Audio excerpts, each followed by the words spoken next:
Chair. Good evening, everyone.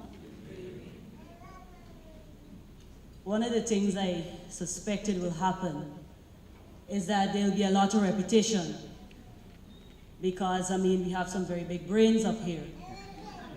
And since I've already prepared this speech, brace for some of the repetition. It could only mean so many things for the hemisphere, so bear with me. There's the transition from an Obama presidency to one of Donald Trump's could mean no change, marginal change, moderate change, significant change that would impact the Western Hemisphere as a whole, to specific sub-regions, or to specific states within the region.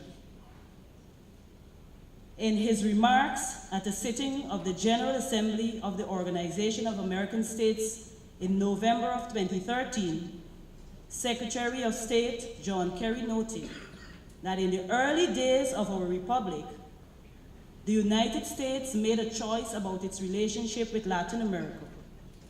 President James Monroe, who was also a former Secretary of State, declared that the United States would unilaterally, and as a matter of fact, act as the protector of the region. The doctrine that bears his name, the Monroe Doctrine, asserted America's authority to step in and to oppose the influence of European powers in Latin America. Throughout America's history, successive presidents have reinforced that doctrine and made a similar choice. Hence, the Roosevelt Corollary was an addition to the Monroe Doctrine. This doctrine carries the notion that the United States is justified in exercising international police power to put an end to chronic unrest or wrongdoing in the Western Hemisphere. While the Monroe Doctrine has sought to prevent European intervention, the Roosevelt Corollary was used to justify US intervention throughout the hemisphere. Roosevelt's policy towards the Western Hemisphere subsequently took on a softer tone towards the region in the form of the Good Neighbor policy. The policy's main principle was that non-intervention in the domestic affairs of Latin America. It also reinforced the idea that the United States would be a good neighbor and engage in reciprocal exchanges with Latin America. 50 years ago, ladies and gentlemen, President Roosevelt spoke about the promise of a Western Hemisphere. He expressed his hope for a hemisphere of nations, each confident in the strength of its own independence and devoted to the liberty of its citizens.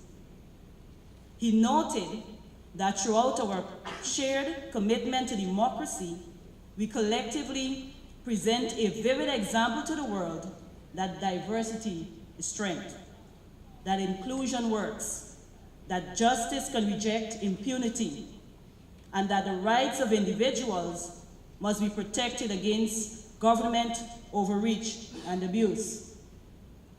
Continuity of this policy of non-intervention and partnership is noted under the Obama administration. According to Secretary of State Kerry, the relationship that we seek and that we have worked hard to foster is not about a United States declaration about how and when it will intervene in the affairs of other American states. It is about all our countries viewing one another as equals, sharing responsibilities, cooperating on security issues, and adhering not to doctrine, but to the decisions that we make as partners to advance the values and interests that we share. Moreover, Kerry continues, we view an integrated and well-governed Western Hemisphere as crucial to strengthening the stable, peaceful, rules-based international system upon which the future of the global system depends. Hence, the Obama administration has focused its effort on 4 overarching priorities critical to people in every society.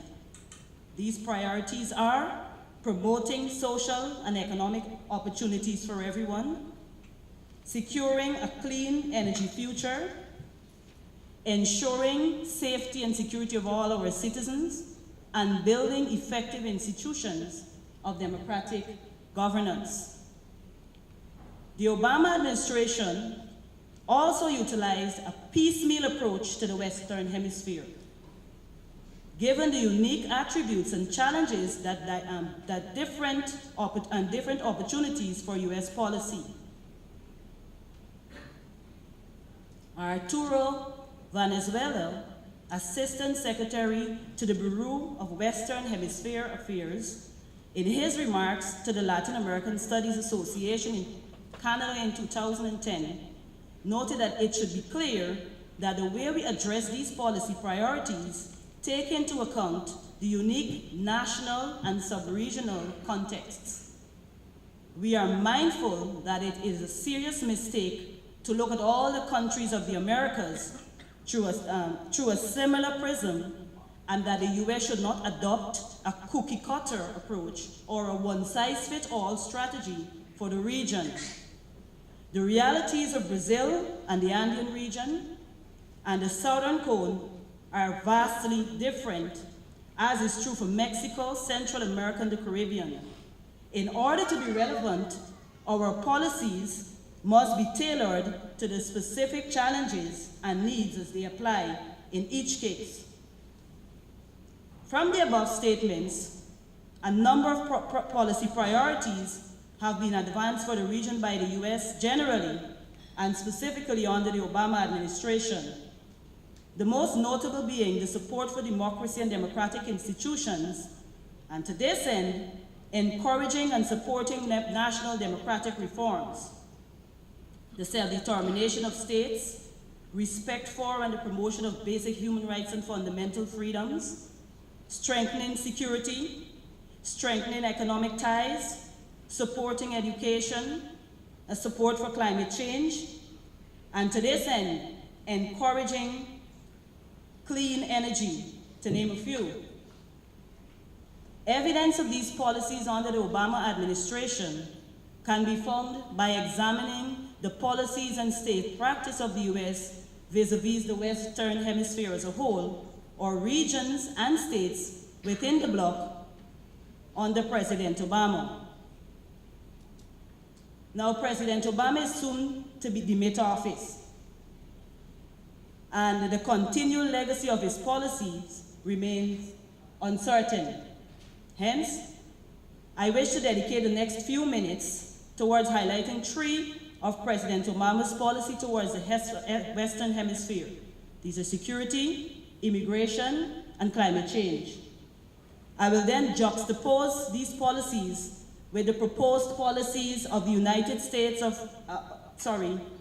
with the policies of the United States President-elect Donald Trump, if there are any changes at the moment or proposed changes, and I will emphasize their implications for the Western Hemisphere.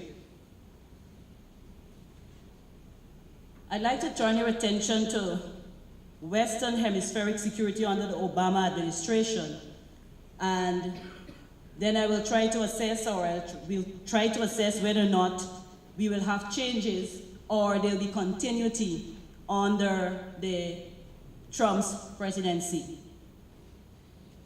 On April 11 of 2012, Deputy National Security Advisor Ben Rhodes informed reporters that President Obama travels to Cartagena, Colombia, to participate in the sixth Summit of the Americas. He noted, and I quote, that the trip is an important demonstration of U.S. engagement in the region, which supports both our economic growth at home and the advance of security and democracy throughout the hemisphere, which is very important to U.S. interests. On the same occasion, Senior White House Director for Western Hemispheric Affairs, Dan Restrepo, noted that security is an issue that we've been engaged in from the beginning of the administration, recognizing the shared responsibility the United States has to confront transnational organized crime in the Americas, largely fueled by the drug trade. He noted that the Obama administration has demonstrated its support in the priority on two fronts. Firstly, by increasing funding in the US for drug treatment and prevention to reduce domestic demand. And secondly, to boost aid to help partners in the region enhance their security efforts. To address this phenomenon in member states and sub-regionally, the United States has built an unprecedented security partnership with Mexico, known as the Merida Initiative. My Spanish is horrible. The United States Congress has appropriated $1.6 billion since the Merida Initiative began in 2008. The partnership is devoted to the disruption of organized crime, strengthening institutions, modernizing border controls, and building strong communities. The United States has also increased funding for the security partnership with Central America by $40 million, from a more than $100 million investment in Central America since Obama took office. In 2012, the US launched the Central American Regional Security, bringing other donors and capable partners to the table to address citizen security challenges in the region. Further, the US has invested more than $200 million in the Caribbean Basin Security Initiative since its inception at the last summit of the Americas in 2009. The CBSI is intended to substantially reduce illicit trafficking through programs ranging from counter narcotics to reducing the flow of illegal arms and light weapons, to increase public security and safety through programs ranging from professional law enforcement, etc. On the domestic front, substance abuse costs the United States over $600 billion annually. Susan Foster, the Addiction Center's Vice President and Director of Policy Research and Analysis, said in a written statement that substance abuse and addiction cause illness, injury, death, crime, savage of our children, and it overwhelms the social service systems, including healthcare, justice system, family court, and child welfare. Now, based on the foregoing, the question is asked, would these security arrangements continue under Donald Trump's presidency? As was mentioned previously, security throughout the hemisphere is a United States priority. Hence, though President-elect Donald Trump has not clearly elucidated a position on these security initiatives, the CBSI, etc., it could be reasonably assumed that there is likely to be continuity vis-a-vis these arrangements. Why? Because narcotics trafficking is generally accompanied by rising crime and violence, which threatens regional security and stability. It has led to an influx of migrants into the US who are running from guerrillas, paramilitaries, and drug lords. While some applied for asylum, others are still illegal immigrants. Therefore, a more secure Western Hemisphere would mean increased US security. That policy of security for the hemisphere, in my humble opinion, will remain. There has also been significant funding under the Obama administration for peace negotiations between the FARC and the Colombian government. It is anticipated that Trump may not continue the same degree of funding. This will directly impact Colombia's efforts to renegotiate a peace deal with the FARC. We know that that deal would have fallen through somewhat, so the extent of Trump wanting to renegotiate a deal with the FARC remains uncertain.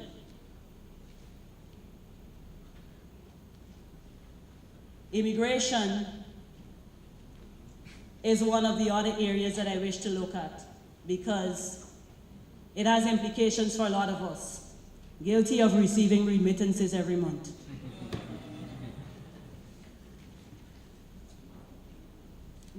Obama's immigration reform and path to citizenship was seen as largely unsuccessful and saw the highest levels of deportation amongst US presidents. Yes, under President Obama, the globe saw the largest levels of deportation. Deportation is likely to continue under Trump as his immigration policy is geared towards an increase in deportation beyond those seen under the Obama administration.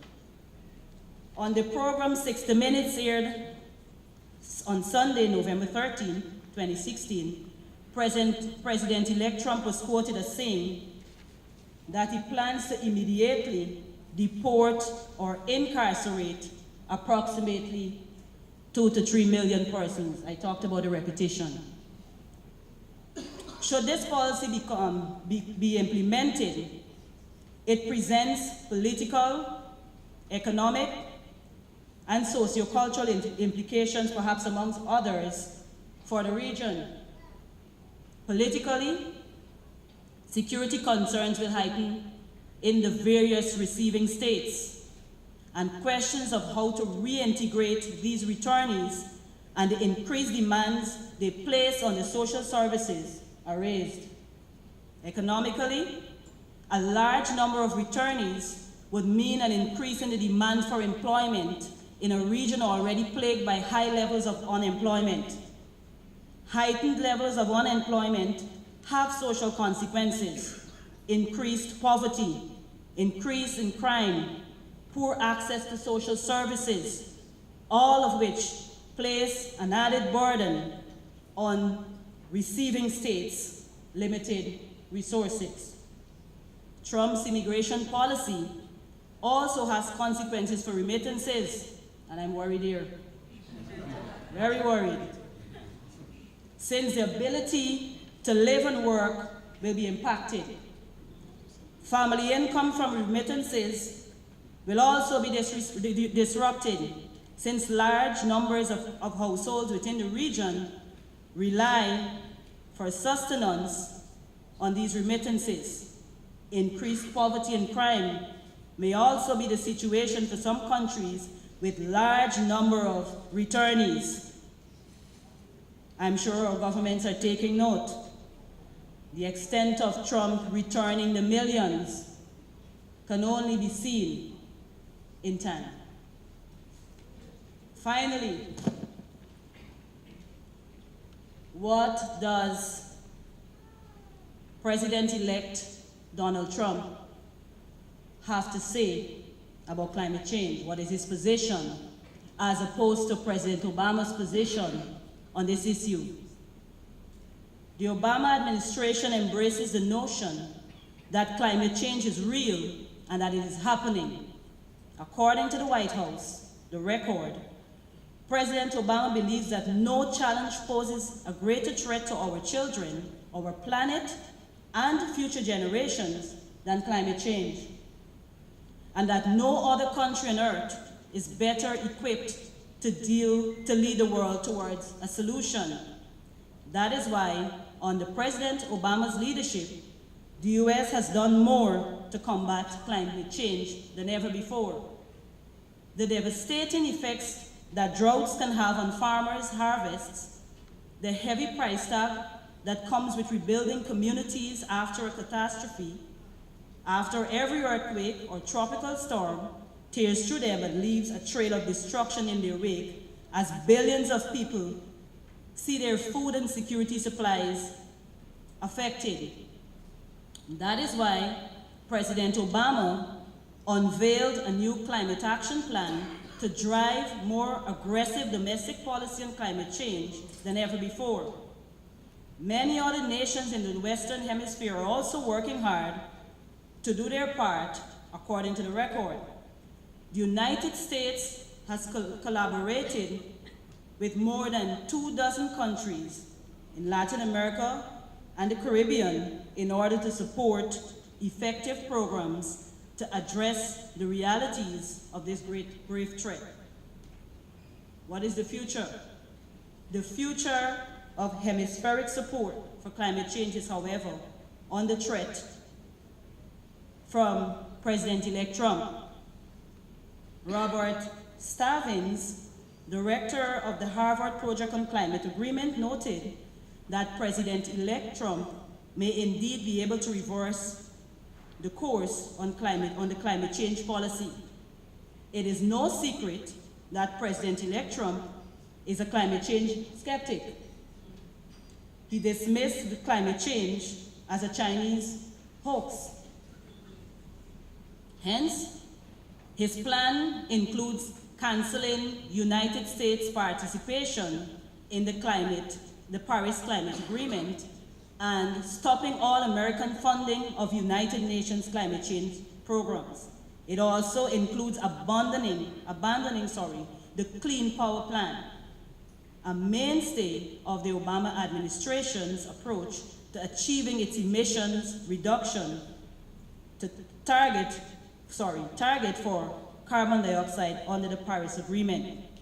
If we take Mr. Trump at his word, he will seek to pull the country out of the Paris Pact. But because the agreement has already come into force under the rules, any party must wait until 3 years before requesting to withdraw, followed by a 1-year notice period. What's the future on climate change in my opinion? I honestly do not foresee President-elect Trump completely abandoning it. Perhaps he may taper it. But like some of these other distinguished members of the panel would have said, it's not a one-man show. He's guided by rules. The president will be guided by principles and laws, and as such, he will be held accountable by the populace. The future of security, immigration, and climate change under Trump, though we can speculate, we still have to wait. Thank you.